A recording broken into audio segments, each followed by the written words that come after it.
in 1685, he died in 1750. And there were wars going on in Europe, the social structure, the habits of people, the alcohol, the mores, the clothes, just amazing. Ah, that's better. So one of the things that I realized back then, and this is why I play Bach like I do today, and usually I like to play a little bit more brash, but I'm being very conservative tonight.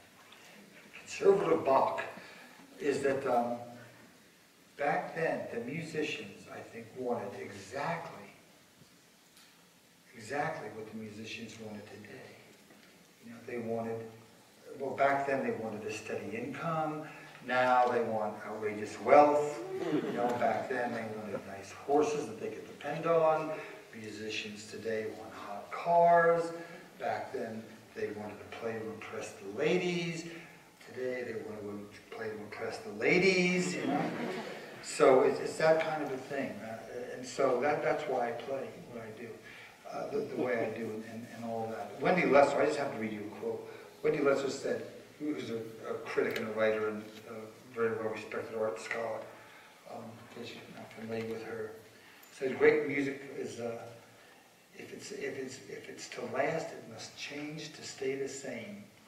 And boy, that is so true, I think, because Bach has gone through so many iterations over the years. If you care enough to study, I mean, most people don't get put on the CD and here's your Brandon Burke concerto, but the history is great. And Pablo Casals resurrected the cello suites, just like other people like Glenn Gould resurrected the keyboard works. Pablo Casals did a great thing. He really discovered the cello suites, practiced them every day of his life. Till he was 92, every day he practiced. And he was a master of what I'm about to say. Last summer, I was down in Savannah, and I had been invited to sit in on an opera workshop. It was led by the legendary Cheryl Mills. I don't know if you know him, but he was baritone with the Metropolitan for a long time. He sang in La Scala all over the world. And so we were sitting talking, and I asked him how he was going to present the class. And he said, well, I'm just going to say what comes to my mind is these young girls, for the most part, would come out and sing. And he said to this one girl something that I heard so many times. I studied with a guy named Dennis Sandoli in Philadelphia. I heard this 100 times. It just rang a bell again. He said, remember, the music is in the air. It's not on the paper. What's on the paper is a map, like a map of the Smoky Mountains. The map of the Smoky Mountains doesn't let you hear the birds in the air, smell the leaves as they rot, put your hand in the earth, or watch the cloud goes by. It just tells you what's sort of generally what the lay of the land is.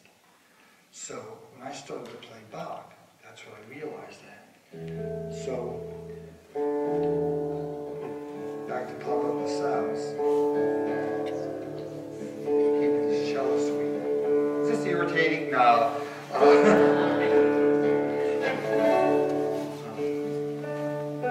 Sorry. The temperature.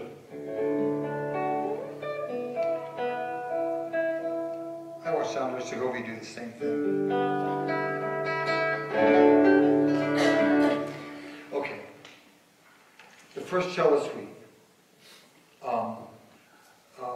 was the first one that Pablo Casals actually picked up. A lot of times things don't happen in sequence. This one happened in sequence.